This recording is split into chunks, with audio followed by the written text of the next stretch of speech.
আধুনিক থেকে আধুনিকতর হচ্ছে এই শহর আগরতলা। আধুনিকতার পরশ এখন চারপাশে। চেনা আগরতলা যেমন পাল্টে যাচ্ছে, ঠিক তেমনি বদলে যাচ্ছে এই আগরতলার পরিবেশ পরিস্থিতি।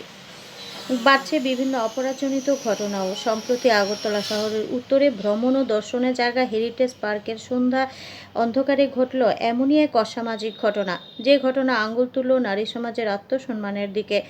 সেদিন রাতের অন্ধকারে প্রথমে এলাকাবাসী, পরে পুলিশের হাতে ধরা পড়ে একটি গাড়ি এবং গাড়ির ভেতরে এক মহিলা সহ ২-৩ জন পুরুষ। অভিযোগে তারা গাড়ির ভেতর নেশা সেবন সহ অশোভন কাজে লিপ্ত ছিল।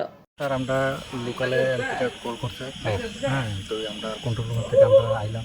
আয়া দেখি তারা মদ মাংস লইয়া গাড়ির ভিতরে মদ মুক্ত করতেছে।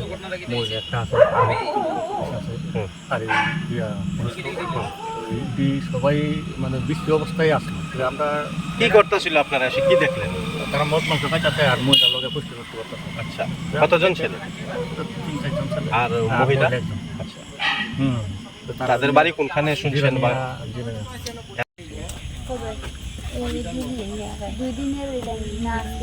না না, আজকের না, আমার ছেলে আছে তো।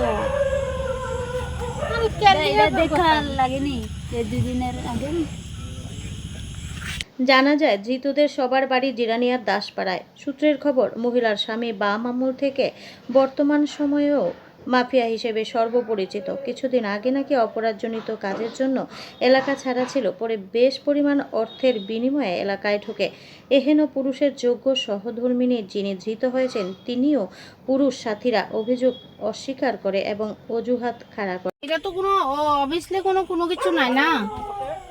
আচ্ছা, এখানকার স্থানীয়দের অভিযোগ আপনারা নাকি এখানে নেশা থুর, আমরা নেশা এরকম নেশা করি না। থুর কি জানি বলেন, আমরা কি বুঝতে পারছি না। আপনার বাড়ি জিরানিয়া কোনখানে? দাসপাড়া। দাদা, আমরা হেরিটেজ পার্কের এখানে দাঁড়াইছি, আমরা শপিং টপিং করছি, আমরা এখানে দাঁড়াইছি, ঠিক আছে। এখানে দেখছি যে দুনিয়ার পোলা হয়, ঠিক আছে। তাহলে আমি বলছি ঠিক আছে দাদা, আমরা এখানে দাঁড়াই, আমরা দাঁড়াইতে কতক্ষণ কথাবার্তা করেছি, আমরা যাবো। তাহলে এখানে দিয়ে এসে হঠাৎ করে এসে দিয়ে যে মানে একটা সিলে লাগছে। তাহলে আমিও কইছি, আমি কইছি ভাই ঠিক আছে চলো, কোনো সমস্যা করে লাভ নেই, আমরা যাবো। উমা হঠাৎ করে দিই এখানে তো খুব সিলাসিলি, খুব দরবার টরবার সেই ব্যবস্থা, মানে এমন হঠাৎ করে দিই সাতটারও আইসে, এরপর আমরা গাড়ি পেয়েছি, আমরা ভর্তি রাখছি। আমরা অথচ কোনো কিছু না অবস্থা পাইছে আপনারা?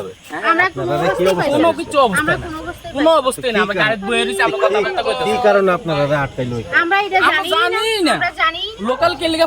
এই ঘটনা আবারও প্রমাণ করল রাষ্ট্রপতি কলার্সপ্রাপ্ত রাজ্যের পুলিশ বাহিনী শান্তি শৃঙ্খলা ও অপরাধজনিত কাজ দমনে কতটা তৎপর। উল্লেখ করা যায়, শহর আগরতলা সন্ধ্যার পর রাত যত বাড়ে তত অসামাজিক কাজের সাথে মদ, ড্রাগস ইত্যাদির সাথে যুক্ত অপরাধীদের মুক্তাঞ্চল হয়ে যায়। সাধারণ জনগণ নিরাপত্তাহীনতায় ভুগে, উত্তরণের পথ খোঁজে। Bureau report, voice 24.in।